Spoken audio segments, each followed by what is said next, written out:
Today I'm going to talk about Caryopteris, one of my favorite old-fashioned plants. It's also known as bluebeard or blue mist spirea. It's a medium-sized, drought-tolerant woody shrub. It doesn't die back to the ground where I'm at 6,500 feet on this side of the mountain. It blooms for 3 weeks beginning in August. It's one of the few with bright blue blooms. It attracts many different types of bees, butterflies, and moths. It's a great bee food in late summer when they really need all the nectar and pollen they can get. Here I've used it formally at the entrance of our home. This is an example of how I use drought-tolerant plants in a formal design. I've seen Caryopteris used in many mountain gardens as a repeating plant surrounding a home, or dotted in a meadow garden, or even as a specimen plant standing on its own. It also works well in smaller gardens or in a 10-gallon container.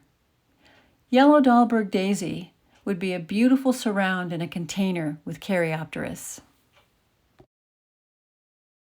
The best time to harvest Caryopteris seed is in late September. We use paper bags to collect the seed to keep the seed dry. Caryopteris seed does not need stratification. It does not need to be kept outside for 3 months or be kept in damp peat moss in the fridge. It is a prolific germinator without it. When ready, the branches turn brown on the top, forming dried clusters. When dry enough to harvest, it should be papery and look like there are black seeds inside. The seeds are actually brown on one side and lighter on the other.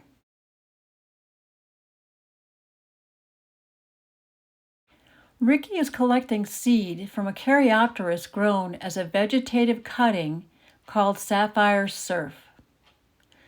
The seed he is collecting will have the genetics of the original hybrid, Caryopteris biclandinensis.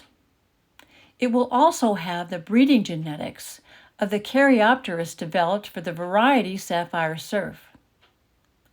What this ultimately means to you as a potential Parker's Farm buyer of our seed-grown Caryopteris in 4-inch pots is that you don't know what the characteristics of your new plant is going to be.